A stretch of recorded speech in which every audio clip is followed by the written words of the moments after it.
All right, welcome back, everybody, to the Fantasy Birds podcast show. I'm back with my normal co-host, Mr. SJN. How are we doing today? What an absolute pleasure it is to be back on this podcast. Let me tell you that. Look, I'm doing great, by the we're way. glad to have you back, and we're glad to have our viewers here watching our Week 2 rankings. Let's get right into it.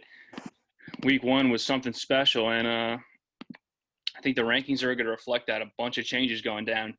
And let's get right into it. At number 14, we have Concussed Mello dropping all the way to number 14. Let me get your thoughts on this. Concussed Mello. Obviously, I'm a huge fan of this team because Roster's my favorite player ever to live, Russell Westbrook. But just not seeing the depth needed to make a playoff run or to make the playoffs in general. I think he only had one player that put up solid stats last week, and that was yours truly, Russell Westbrook. I'm looking through his players right now. Schroeder, kind of disappointing, but I mean, like the Bird said, we expected that after the draft rankings. Devin Booker, extremely disappointing. And then, I mean, the rest of his roster is just nothing special there. We'll likely see a bump in this man's team once John Wall returns, but it's just classic John Wall dealing with injuries and always missing games. So you never know what you're going to get. Yeah, I hate to see Concussed Mello all the way at the bottom of the power rankings. I love you, bro. But this team just not getting it done. Devin Booker in the first round, we kind of hinted at it last week. Not a huge fan of that pick. He didn't show up in the first week. Let's see if he can get that back on track.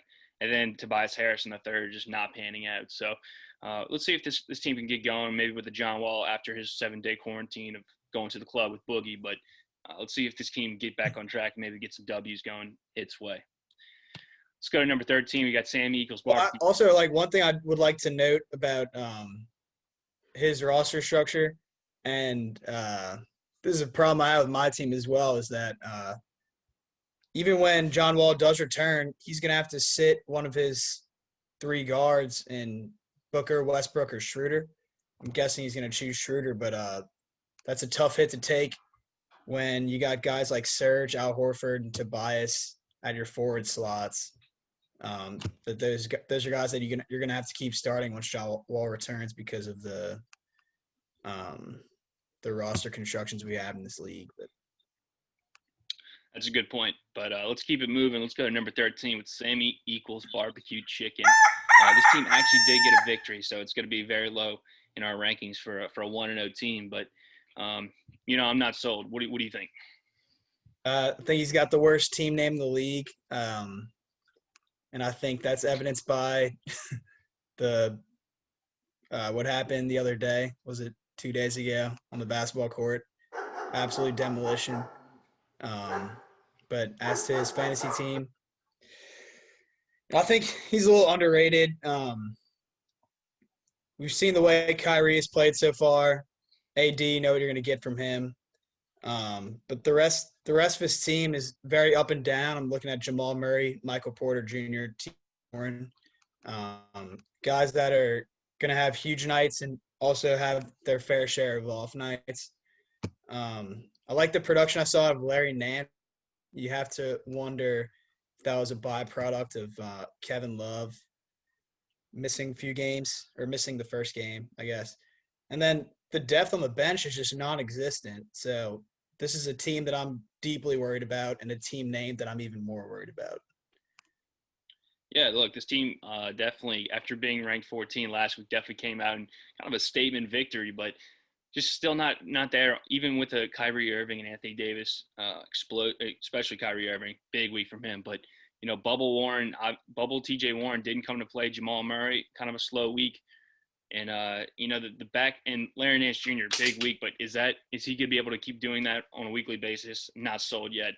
But Sammy Barbecue Chicken, you're going to be at 13, another win, and maybe we bump them up a little bit, but just not sold in the back half of this lineup just yet. And then the injury concern at the top of the lineup, still, I'm thinking about that. So number 13 for Barbecue Chicken. Let's get moving right along. Number 12, Saturdays for Jaboys. And I'm going to start this out with it could be a little low for Jaboys after a bad week one, but we got to keep in mind James Harden didn't play the first game due to the COVID, not having enough guys suit up for game day. Victor Oladipo sat out a game.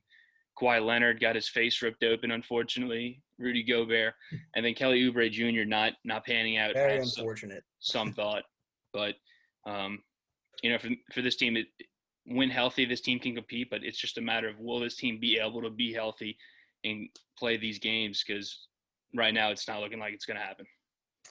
Yeah, I second that. I think this is a team that is going to live and die by James Harden. Also, sorry that I took it so hard on your ass last week, Jaboys. But one thing I'd like to note is I want to see how Karis LeVert's production is affected by the Dinwiddie injury, because I think Dinwiddie's out for the year now. Yeah, I mean, the simple fact that he's got to bench his second-round pick, Kawhi, already because of this injury, and the dude sits out every other game. I mean, with guys like Kawhi, you got to have very good depth, I think, to your team, and I'm not seeing enough depth on this team. James Harden is going to carry him to a victory every once in a while, but that's just not something I want to see from a team that's looking to make a playoff run. Yeah, honestly, the replacement of Jared Allen for Kelly Oubre Jr., not a terrible move. I think Jared Allen provides some sneaky good minutes backing up DeAndre Jordan. But if this team's going to be successful, you got to think Kelly Oubre Jr.'s got to get it going for that Warriors team. But it's going to be interesting to see how he does with his new dreads. Let's get right into number 11. We got the Black Sheep coming off a loss to our previously lowest ranked team in the league, Barbecue Chicken. What's your thoughts on this lineup? Thank you for beating Barbecue Chicken, disrespectful team name. But I think this is like the next tier of the lineups. Looking at his where he's got 4 or 5 guys that are going to give you consistent production, and then 2 guys I'm looking at, Chris Paul and Damian Lillard, that are going to give you elite production. Jimmy Butler, you might be able to put in that category, but I'm not sure just yet. I think he's actually got a sneaky good lineup. And once Kemba comes back, a potential championship-worthy lineup, but we'll have to see how Kemba performs. But very impressed with this lineup at first glance. Yeah, the only thing for me on why this team probably took a huge dip, one, they lost our worst team in the league coming into the preseason. But Chris Paul, is his health going to be able to keep that going? Is he going to be able to play these games consistently? And Damian Lillard, very rough week one. We hinted at Damian Lillard maybe getting off to a slow start with the acquisition of Jusuf Nurkic back in the lineup, back from his leg injury last year. Some Rodney Hood action, Carmelo Anthony, all these guys back playing. So let's see if he can get back on track. I believe he will. And then Kyle Anderson entered the lineup, not a bad move. He's had a good week one with Jaren Jackson Jr. out, getting some minutes, getting some rebounds. So I like that. But I'm not a believer in Kemba Walker when he comes back. I don't think he's going to be back to cardiac Kemba. But it's going to be interesting to see how this team does going down the line. I do like Valanciunas. He's had a good week one, and I look for him to continue that going forward. Number 10, maybe the most iconic team name in the league. We have Mr. James. Whether you want to say it's his best team or not, Mr. James, give me your thoughts on him. First, I just want to say, remember the Whites and RIP to the Whites. But for fantasy basketball purposes, I think – I don't know. I don't really have much of an opinion on this team. Slow start week one by Nurkic and Collins, but I'm not too worried about their production keeping at this level. The thing I am worried about is the regret he's going to feel from taking SGA over Westbrook. But other than that, not too opinionated on this team. I think it's solid, but not a championship constructed roster. Yeah, this team Also, definitely. no bench. Yeah, this team took a hit in our power rankings. I want to point out this team did have much less games played than his opponent, and probably a majority of the in the league played, given SGA playing one game the entire week due to the COVID thing with the Rockets. But for me, I can't overlook Ben Simmons and SGA at the top. We talked about it last week. Ben Simmons, another underperforming week, even with the Joel Embiid missing a game this week, he still couldn't put up big numbers against a Cavaliers team that you're not impressed by and you're not scared of at all. And then John Collins missing a Clint Capella, still not able to put up big numbers. That worries me a good bit. Nurkic, not so much. I think he's going to be all right. And then Bagley off to a slow start. You can't be happy about that. So this team's got to rebound from poor week one start. But couple things with Jaylen Brown. I mean, he was amazing coming in without a Kemba Walker, filling that spot. Him and Jason Tatum carrying that team. You got to like what you saw at him. And then RJ Barrett, a couple big games too. So we'll see what this team can do going forward. Let's take it to number 9, and we have the familiar Josh's Smooches. I'm gonna give you first dibs on your own team. I think I'm gonna let you go first, actually. Okay, I'll go first. Look, this team was number 5 in our rankings. We thought we had some. We thought a Giannis-led team could carry this team to victories. They did get the win week 1, but it was against a very struggling Javoy's team. Giannis did Giannis things. Very insane production throughout the majority of the week. But that second-round pick, we talked about it, Jrue Holiday. He did not come to play 2 out of the 3 games. I think under 30 points. You can't have that from your second-round pick. Donovan Mitchell, DeJounte Murray, they did their thing. Christian Wood, very impressive first game of the year. So that's trending in the right direction for this team, maybe a saving grace. But until Kristaps Porzingis gets back, you can't be confident in this team with a Jrue Holiday in the second round. Let me pick you apart real quick. Right. Jrue Holiday, I think one major thing that you overlooked was that 2 of his 3 games he played under 30 minutes because the Warriors game was a blowout. He played 25 minutes. And the Knicks game, they were blown out. I don't think anyone saw that coming, but something I think you can't overlook when you're looking at his production so far. And I mean, I'll be honest with you, I'm feeling way higher about my team going into this week than I was last week. I got DeJounte Murray playing out of his mind right now.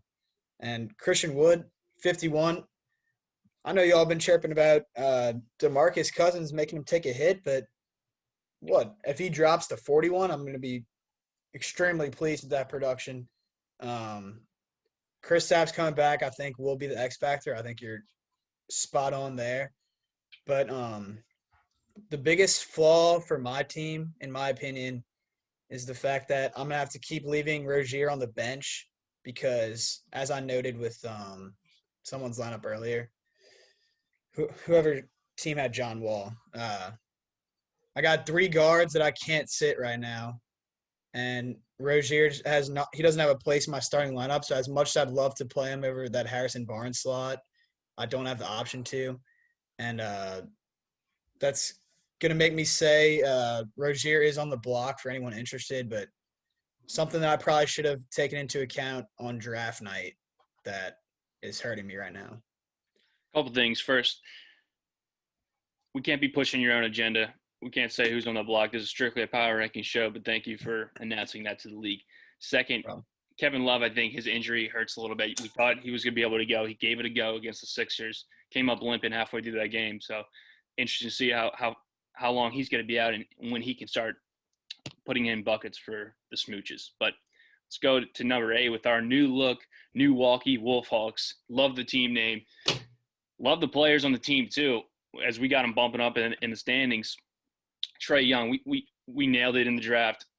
Excellent pick right here by the Milwaukee Wolfhawks. Trae Young is absolutely feasting, putting in points, putting in threes, putting in assists, everything you name it. Trae Young's doing it, leading this team to potentially sneaky playoff run. What do you think? Yeah, I mean, completely agree with you. Trae Young looking like he's going to finish as a top 2 or 3 point guard this year.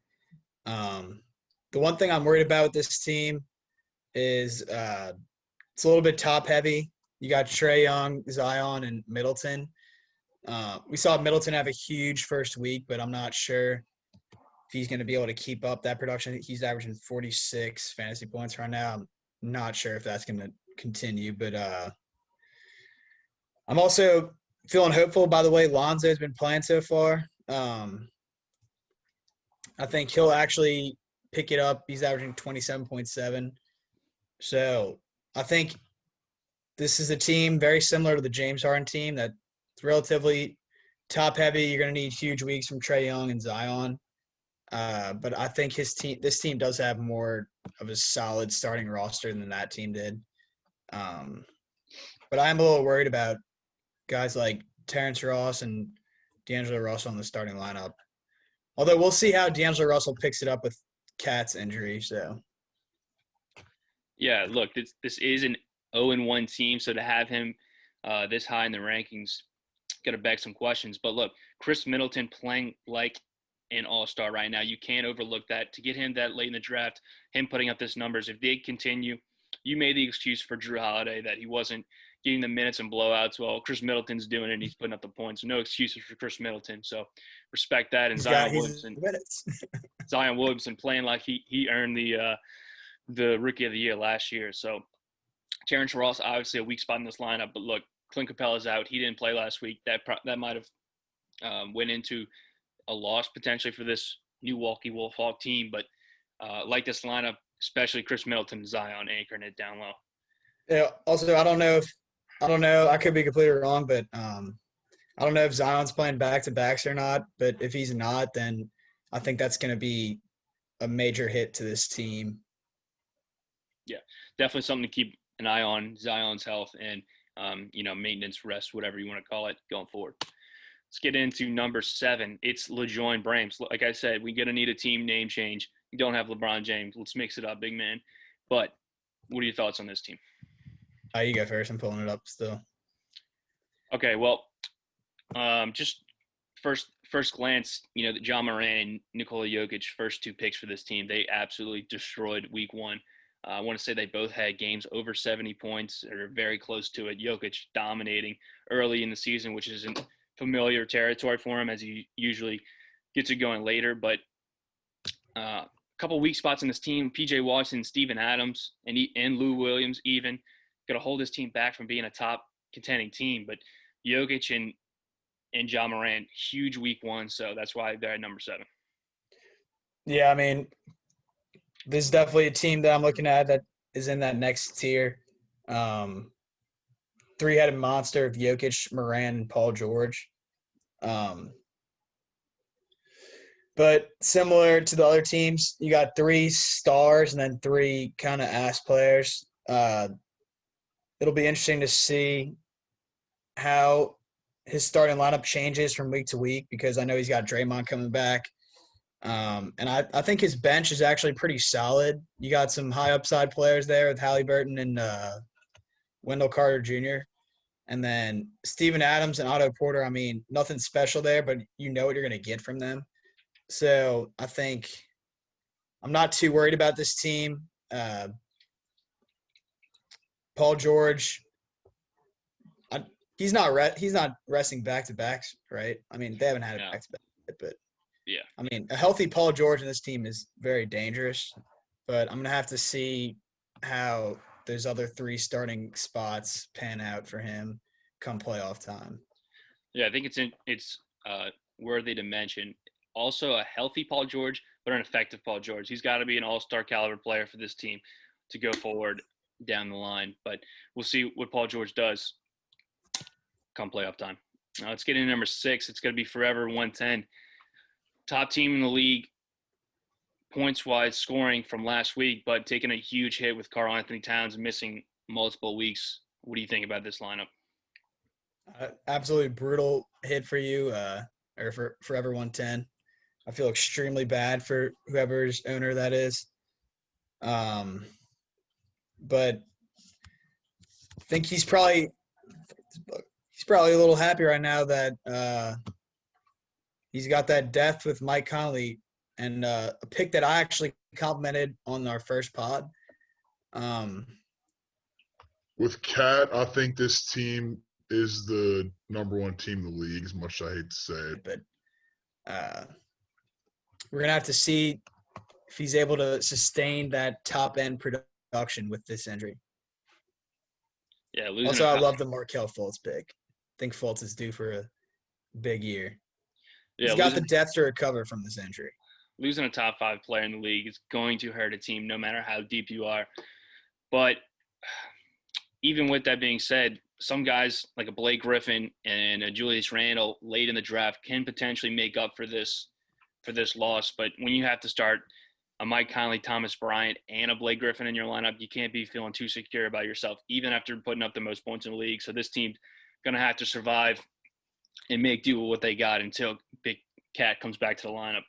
So, and let's see if DeMarcus Cousins could maybe fill in for Karl-Anthony Towns once he recovers from his little escapade with John Wall, wherever he went out that night.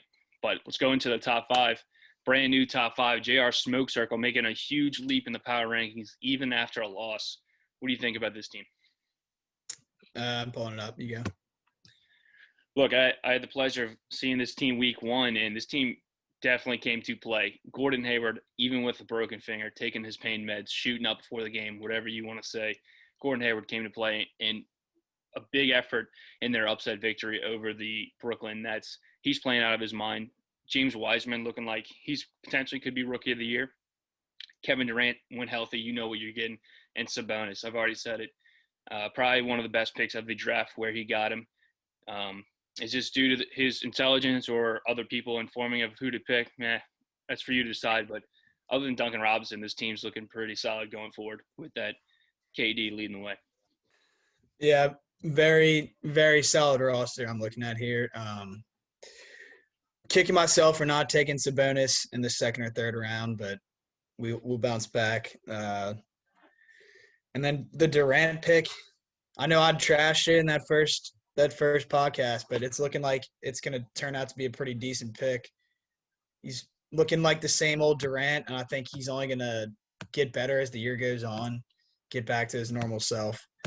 Wiseman, I think he's got the potential to be a fantasy monster this year. Looking like the Warriors are going to be a trash team yet again. And I think they're going to keep feeding him minutes because they have nothing to lose. I'm loving this roster. Yeah, a little worried about the bench, but there's always room to build. Look, this team's going to be led by their top 3. If their top 3 can stay healthy with the injury concerns they've had from last year, this team's going to go pretty far. Kevin Durant, we still haven't seen if he's going to play back-to-backs. We've had rumors that he's not going to. I think that's a big thing to keep in mind going forward for the Smoke Circle too. But very solid team coming out of week 1. Gotta love it. Love it. Number 4, we got making a huge jump from number 10 to number 4. It's the Van Gundy Gangsters. Number 2 in scoring in week 1, and they deserve their spot in the top 5.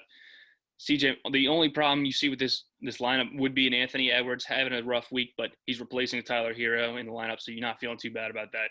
But Brandon Ingram, right where he left off last year, looking like another All-Star appearance. And DeMar DeRozan, if he can keep this production going, even in his old age, this team's going to be looking spicy going down the line. Yeah, this team is very reminiscent of the play I saw from its owner on Saturday, hitting, I believe, 3 game winners in that performance. But I know a few people trashed the Ingram pick. I liked it a lot, and it's looking like it's going to pan out pretty well. I think he just got named the Western Conference Player of the Week for week 1. The trio of Ingram, Tatum, and DeRozan is actually the quadruple, though. Ingram, Tatum, DeRozan, and McCollum is absolutely deadly. But I'm for sure worried about having Wiggins and Anthony Edwards in my starting lineup. I think he drafted – I don't remember which round he drafted Tyler Hero in, but I know we all called that pick a little overrated, and it's looking like it will be for fantasy purposes, not the player itself, but fantasy. But I'm not – this team's got a lot of room to grow, and I like the direction it's headed in. think one thing to keep in mind with Van Gunning's Gangsters, Lauri Markkanen, if he can step into a starter-type role for this team, replacing Anthony Edwards, this team's going to shine. But Jason Tatum and Brandon Ingram are going to have to keep carrying the load on their shoulders. Let's go to our top three. We have Everybody Hates Chris. Dominant performance this week. Top 3 or 4 scoring this week. Luka Doncic-led team. You're going to get production from your team when you have Luka Doncic. He's going to get it done. No Kristaps Porzingis. Look for him to continue feasting. What do you think about the rest of this team? Yeah, surprise, a good week despite some down performances by some of his stars. Looking at Bam and DeAndre Ayton, both with – and Aaron Gordon too. All three of them didn't really play that up to their standards, but I think that only shows how good this team is when they're able to they lost week 1. Oh, no, they won. Yeah, able to get a win week 1 despite those down performances. This is definitely the deepest roster starting lineup I've seen so far. Every single player I'm worried about in this starting lineup. Sexton's looking like he's going to be a usage rate monster. And even I think every single player in his starting lineup underperformed week 1. He still got that W. This is going to be a very scary team going forward. Top to bottom, you don't see any holes in this lineup if we're being totally honest. So if you're Everybody Hates Chris, you got to love where you're at right now going forward. Let's jump into our number 2, and it's actually going to be our formerly number 1 team in the league, Under Armour All-Stars, dropping in number 2. Look, this team probably could have had a W if Joel Embiid is able to suit up on Sunday yesterday, but didn't make it happen, got the L. Still got to like what you saw from Steph Curry. Zach LaVine, a little shaky, but Malcolm Brogdon was ginormous this week. Look for him to continue that going forward. And Malcolm Brogdon could, along with Steph Curry and Joel Embiid, could carry this team down the stretch. So you got to love what you got from those 3 guys. Yeah, this is a very scary team. Also, probably the deepest team I've top to bottom, including bench players I've seen so far. The one thing that I would like to note is with the Embiid. I know a lot of people were hyping up Embiid in the group message, but that's what you risk with a guy like Joel Embiid. Obviously, top 5, top 10 fantasy production when he plays, but when you have him in your lineup, you're risking those sitting out random games because of minor injuries. It's just something you're gonna have to live with.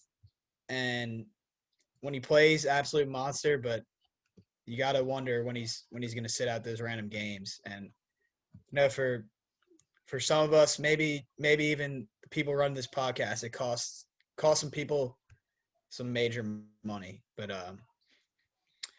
the rest of his lineup, I mean, deadly top to bottom. Steph Curry, Zach LaVine, Malcolm Brogdon, all guys that are going to have very high usage rates this year. And it's looking like that Jeremy Grant pick is panning out. I was a little worried about that pick after the draft, but looking like it was a solid pick for him. Kobe White with an underwhelming week 1, but clearly we all see his high potential, as we noted on the draft podcast. And then he's got guys like Darius Garland, Darius Bazley putting up starter-worthy numbers week 1. I mean, this team is looking quite formidable. But that week 1 loss is going to cost them that number 1 spot. Yeah, the only thing why this team is coming down from number 1, in my opinion, the Hassan Whiteside pick.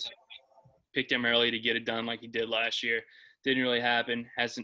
It doesn't look like it's going to happen going forward with his limited minutes.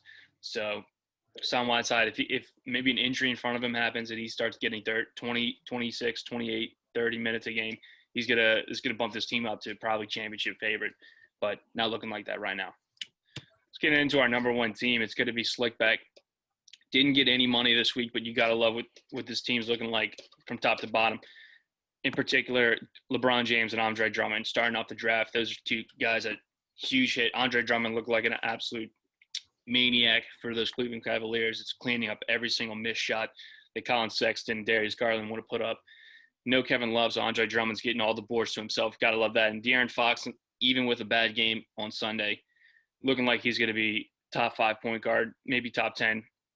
definitely this season. So this team looking real nice.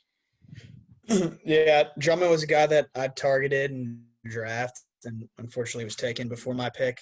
But yeah, I mean, the stats he's going to put up in Cleveland this year is looking like it's going to be astounding. And then yeah, LeBron down week, but obviously we know this man is the greatest of all time, so the stats are going to bump back up. One thing I'd like to note about this team is yeah, is he deserving the number one spot? Yes. Unless he takes an L this week to the Smooches. But this is definitely not a team that I'd say has a stranglehold on that number one spot. I think this league is actually looking pretty deep with all 14 teams. I think each team that we've talked about so far, barring a few, has a chance at this number one spot in the coming weeks. So that's one thing I really like to see out of this league is that there's no one dominant team. But yeah, slick back, very job well done in the draft. We'll see how you handle the Smooches this week. Yeah, look, that's going to wrap up our going into week 2 fantasy basketball power rankings. We appreciate you for coming out. We appreciate you watching the entire episode. And we'll see you next week with another episode of the Fantasy Birds. Thank you, boys.